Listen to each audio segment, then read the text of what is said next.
Hello there, you're watching the press preview, a first look at what is on the front pages. Time to see what's making the headlines with the PR consultant, Alex Deane, and the broadcaster and former Government Minister, Anna Soubry. Great to see both of you. So let's take a look, shall we, at the front pages, starting with the Metro and the suspected Russian missile attack on Poland is their top story, with the headline, Putin's war escalates, Russian missiles hit Poland. That is also the lead story for The Guardian, which reports that 2 people were killed in the explosion near the Polish border with Ukraine. The Telegraph carries a picture of the devastation at the scene and quotes the Ukrainian president that an attack on one NATO member is an attack on us all. While The Times says that a senior US intelligence source is blaming Russia despite denials from the Kremlin. Well, the Express reports on the death of a young boy caused by the mould in his family's flat, saying that the story shames Britain. The Financial Times carries a plea from the Chancellor to top executives to curb their own pay and to try to consider the financial plight of their workers struggling with the cost of living crisis.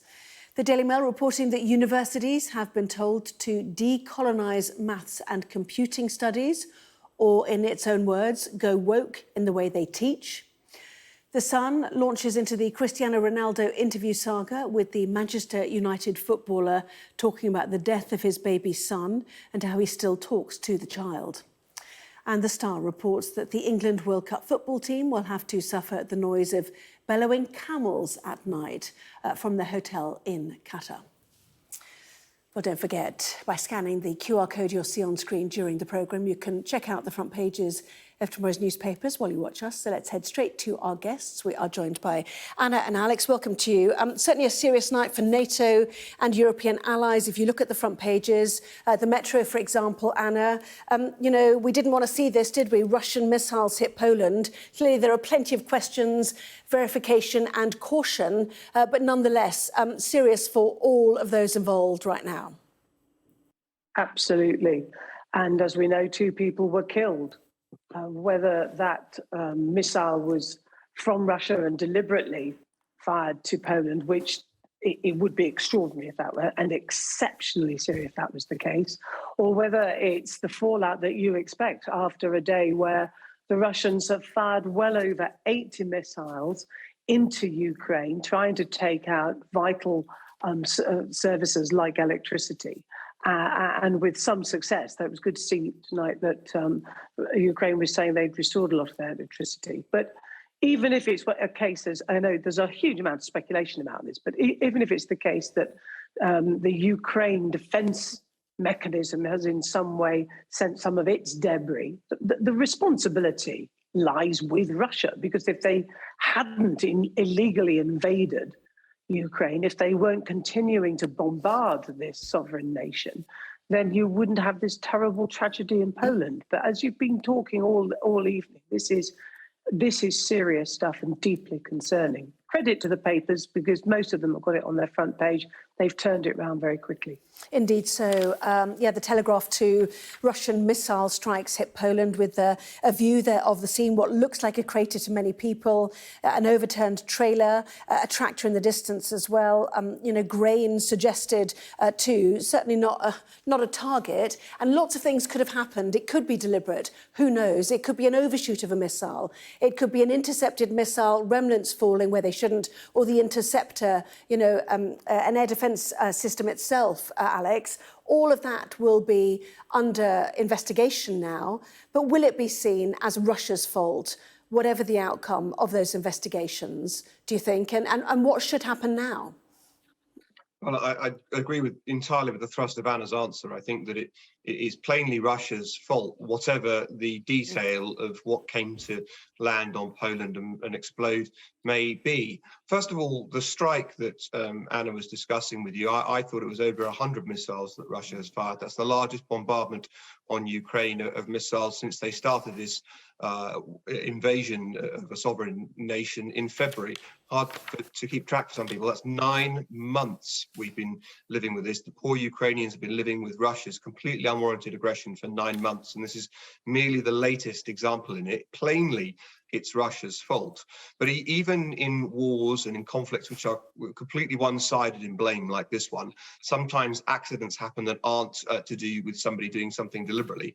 I find it very hard to imagine that Russia deliberately launched 2 strikes on targets of no military or strategic value like this on a NATO country, 4 miles west of Poland's eastern border. I'm prepared to believe, and I imagine many are prepared to believe, that the detail of it is accident, that the Russians didn't mean to hit Poland.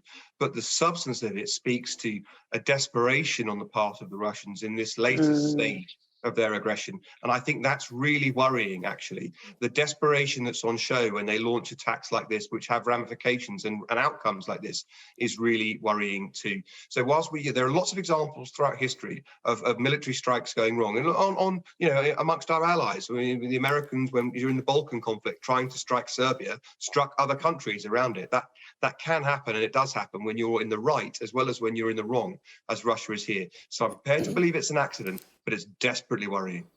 Well, we're hearing confirmation now that the head of NATO will chair an emergency meeting of the alliance's 30 member states on Wednesday at their headquarters. Jens Stoltenberg, the Secretary-General, chairing that emergency meeting to discuss this tragic incident. We're told that Reuters has reported the ambassadors will meet at the request of Poland on the basis of the alliance's Article 4. Article 5 is the one we normally talk about, which is an attack on one member is an attack on all, only invoked once for September the 11th, an extremely serious situation, no doubt. But so too, as you said, Anna, is the energy situation, which knocked out power to Moldova, a gas pipeline to Hungary, knocked out power in the Kharkiv region. At the time, about half of Kyiv, 80% of Lviv. You know, this is an energy war on Europe, but an infrastructure war now on the Ukrainians too. Yes, that's a really good way, unfortunately, of putting it. But it is. And I mean, none of us have ever doubted the seriousness of this. Of course, the danger's always been that, as Alex says, and as we all know, this has been going on for 9 months. And I think we've always talked about the danger is that it becomes such a factor of life. It almost drops off the headlines. Clearly, that's not the case today because this is so serious. But I agree with Alex. This thing about it shows you how desperate Putin is. It seems to be a combination of the fact that he's not at the G20. Even the president of China seems to be distancing himself from Putin, and thank goodness for that. And of course, they lost control of Kherson. So, I mean, all round. But it is worrying because, you know, then you start to get really worried as to what else Putin might do. Because I think he's mad and dangerous, exceedingly dangerous. And we all fear, obviously, the nuclear threat because, you know, you can't say that won't happen because of the seriousness of the situation and the situation Putin finds himself in. So confirmation then that the head of NATO will chair an emergency meeting of the alliance's 30 member states, and certainly the EU's Council Chief Charles Michel had suggested that G20 leaders should also meet on this, or NATO allies at the G20 should meet on this. We know that Joe Biden's been woken up, been briefed and has already spoken to the Polish government, and we'll certainly keep an eye on that. But in the meantime, let's move on to, in a sense, horrifying domestic matters, the tragic story of a boy, as the Daily Express puts it, who died from mould, which shames Britain, Alex. Yes, it's an appalling story. I live in Southwark. I live in the council authority that this took place in.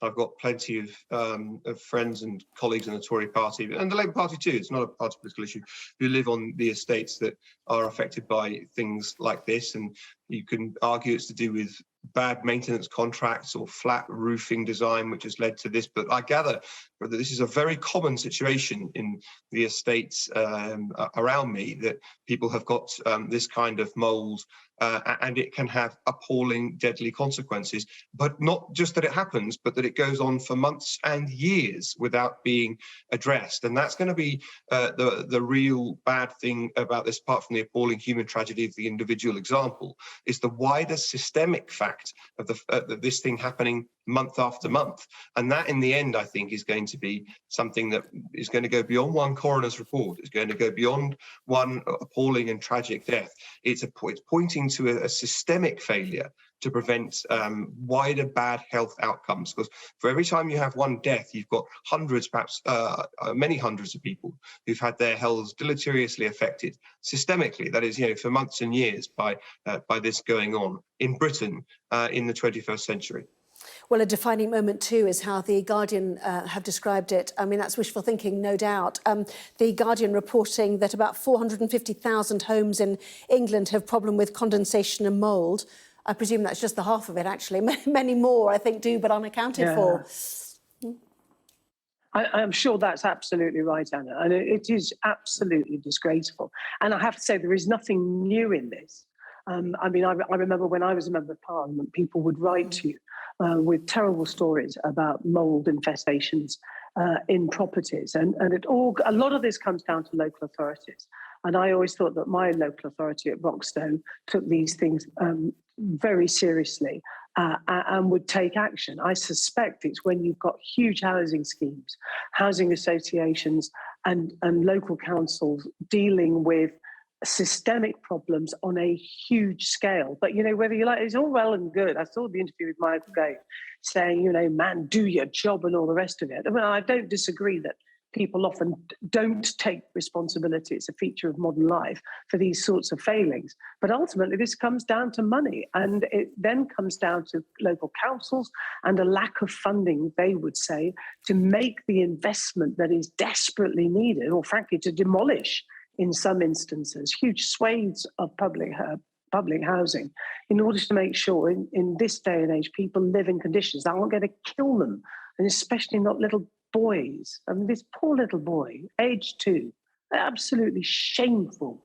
indictment of our country and the mess we're in. Yeah, Shocking. totally. I mean, as a student, I lived in a room that was 3/4 black with mould. You couldn't sit on the toilet because there were literally mushrooms growing around it. It was cheap. That's why we lived there. Cheap then is nothing to what rents are now. So these places aren't even cheap to live in, is part of the problem, isn't it? Anyway, right. We'll see if there's action on that. Lots more still to come, including why universities are being told to decolonise maths and computing, according to the Daily Mail.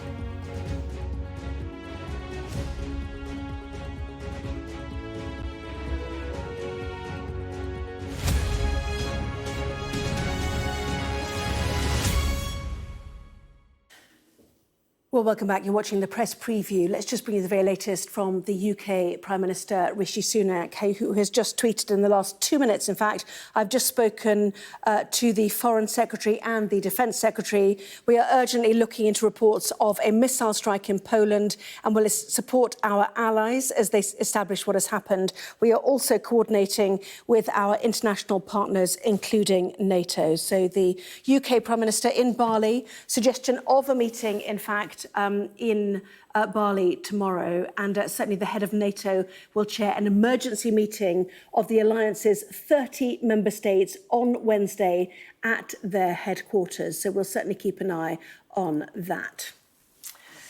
So, as you saw, the PR consultant Alex Deane and the broadcaster and former Government Minister Anna Soubry are still with us here. Let's go to the front of the Daily Mail, shall we, Anna, talking about a woke agenda at universities. Your thoughts? Well, I'm not going to give that 10 seconds worth because I wouldn't believe its accuracy and I'd want to know more about it. And no doubt that it's the Daily Mail picking up on something rather obscure and stirring up division and making up nonsenses about woke. I mean, woke to me, which I don't really even accept as a word, actually usually means people doing the right thing and being rather pleasant and nice to each other. And I've not much interest in the Daily Mail, as you probably gathered. I can see that. So we will move on and go to the Financial Times. Sunak urges bosses to curb their pay and look after their staff. I mean, all of these stories are relating to what happens on Thursday and the autumn statement. How bad will it be? And, how much will the right wing of the Conservative Party, who are perhaps bruised after the Liz Truss episode, Alex, start flexing their muscles on this? Well, the Conservative Party needs to be a party of low tax, or at least lower tax. It'll lose its way even more if it doesn't.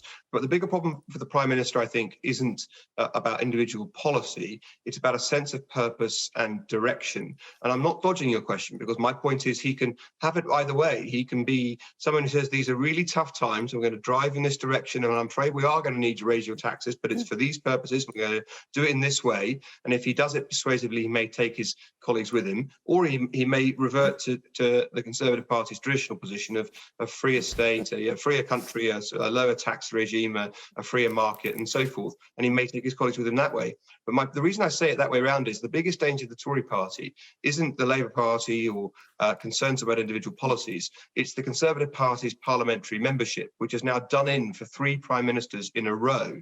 And that, if you think about it from that perspective, the individual policies take a second position compared to how loyal members of parliament are prepared to be to the prime minister of the day, which used to be an expression, prime minister of the day, but is no longer an expression, is actually a statement of fact. Alex, we are running out of time. Oh, you stopped anyway. That's all right, isn't it? We have so much more to talk about. Thank you both very much indeed for now, Alex Deane and Anna Soubry. And luckily we have the 11 in which to do it. Lots more lines too about Rishi Sunak and his meetings and meetings to come. But also let's tell you about what's happening on our press preview tomorrow night. We will be joined by a new guest, the Daily Mail columnist, Sarah Vine, who will join up with the associate editor of the Daily Mirror, Kev Maguire. That is from 10:30.